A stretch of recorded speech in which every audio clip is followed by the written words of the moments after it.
साथीहरु आज मैले तपाईहरुलाई कुनै पनि एफबीएक्स फर्मेटको हाम्रो एनिमेसन फाइललाई कुनै पनि क्यारेक्टरमा अथवा आइक्लोन को क्यारेक्टरमा कसरी युज गर्ने भन्ने कुरा सिकाउने छु।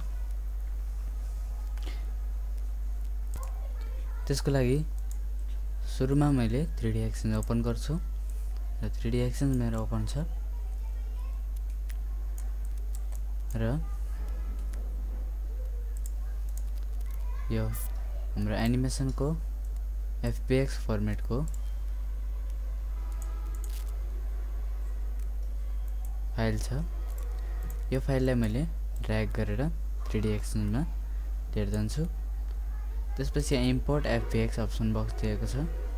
यसमा इम्पोर्ट एनिमेसनलाई टिक गर्नुस्, स्मूथ कर्वलाई पनि टिक गर्नुस् र एडजस्ट कलरलाई पनि टिक गर्नुस्। त्यसपछि यस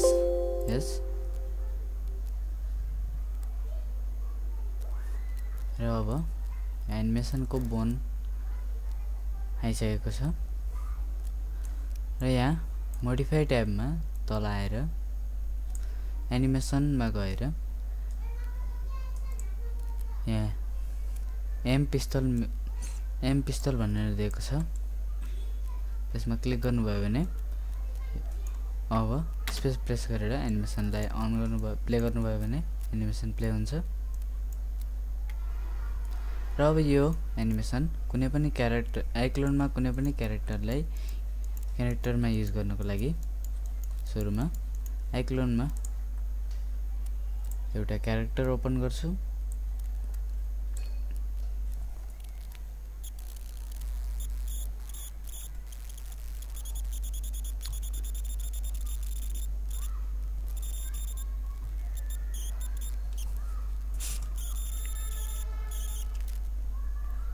यो क्यारेक्टर ओपन भइसकेपछि यसलाई पहिला मैले सिलेक्ट गर्छु।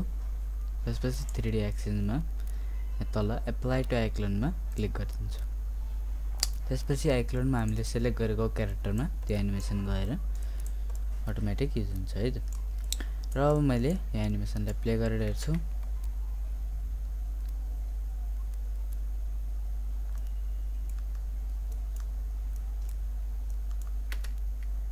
यस्तै गरी हामीले यो एनिमेसनलाई सेभ गर्नु छ भने यहाँबाट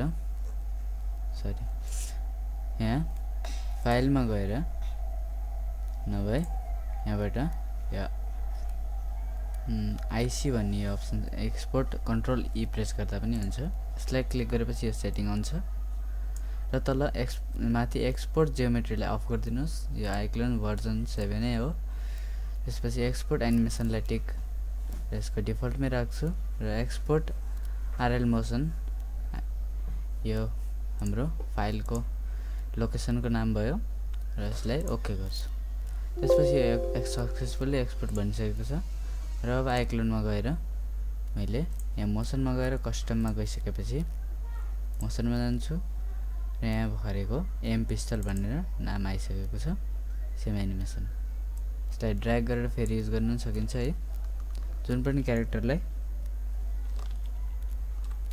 यसरी ड्र्याग गरेर यसमा छोड्दिनु भयो भने फेरि एनिमेसन युज गर्न सकिन्छ।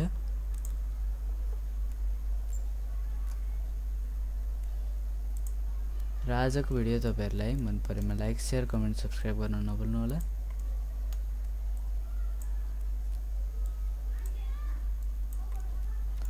र मैले यो भिडियो यही अन्त्य गर्छु।